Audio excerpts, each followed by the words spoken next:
Lalakad na uli ang inyong apam. That's right. I'm here. Ayan, binagyo na uli sa Lansangan. Pala yung... Pialapian. Huwag kang maingay. Pinalupihan na daw. Yeah, there we go. Wag, bulgar tayo.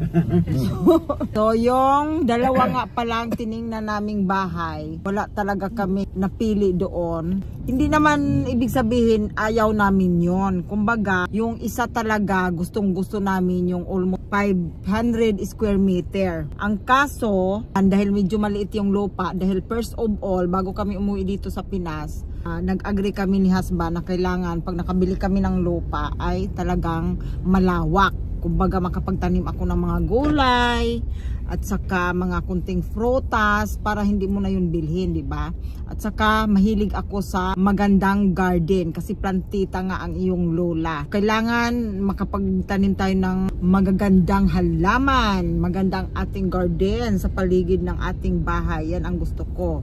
Kahit nga doon sa Australia, kikita nyo sa aking mga video noon, bili ako ng bili ng mga halaman. So ngayon, Lansikan naman, gustong gusto din namin talaga, grabe, dahil 800 square meter yon. Ang problema, talagang nakaka-disappoint lang talaga. Dahil unang-una, parang niras-ras kami nung isang agent doon na mag-down payment kami agad-agad na hindi pa naman namin natuklasan kung naka-update ba lahat at wala bang problema tungkol sa mga tax na yan at saka sa titulo ng bahay, kumbaga.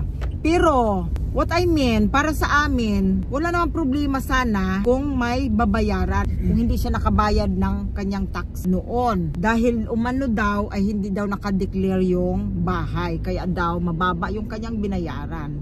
Na pag-alaman namin doon sa munisipyo ay talagang nakadeclare naman pala talaga.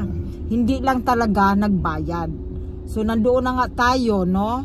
Tulad ng sabi ko, wala naman sanang problema. Pwede namang i-deduct yun kung ang kaso mo nga lang, si owner, umpisa pa lang, nagsinungaling na talaga. Diba? Ano yung reason niya para magsinungaling? Pwede namang sabihin, diba, na yung totoo, hindi dapat pinagsisinungaling yon. So anyway, yung titulo ng dalawa, property, clear naman, wala siyang problema.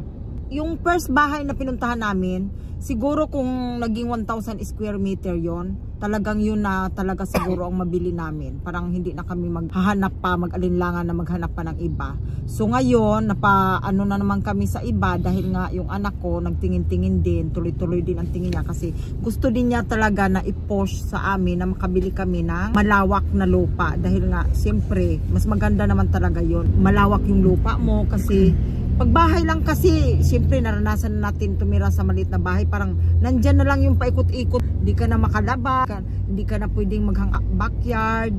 Ito pa naman si Apams, si Mr. Mahilig siya sa outdoor. Yung personality niya, mahilig siya maghang out sa outdoor. Mag-inom-inom ng beer, outside, tambay-tambay sa labas. So, ganyan yung mga gusto niya sa Kaya kailangan maipost namin talaga na makahanap kami ng gusto namin. Kung sa bagay, ang sabi ko, hindi kami dapat nagmamadali sa paghahanap ng bahay. Kaya kayo, advice ko sa inyo, pag bumili kayo ng bahay, lalong-lalo na dito sa Pinas, kailangan tuklasin nyo muna lahat-lahat bago kayo ng down payment dahil hindi basta-basta. Kaya nga marami nang naloko dito sa Philippines at napapunta na kay Rapi Tulfo dahil nga sa mga ganyang bagay, hindi naman natin maiwasan, di ba? Hindi porket binigay na sa inyo yung titulo ay talagang kampante na kayo. Hindi, i-check nyo pa rin talaga. Pumunta kayo ng munisipyo or registered of deeds para malaman nyo. Medyo mahasil nga lang pero worth it dahil hindi masayang ang inyong pera.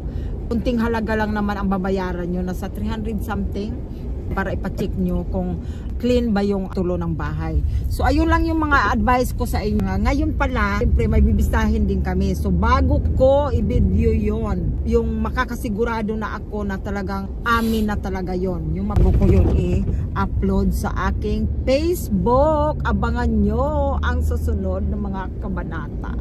Thank you for watching. Has a farm. Okay. He just leaves it. He doesn't live there. Really?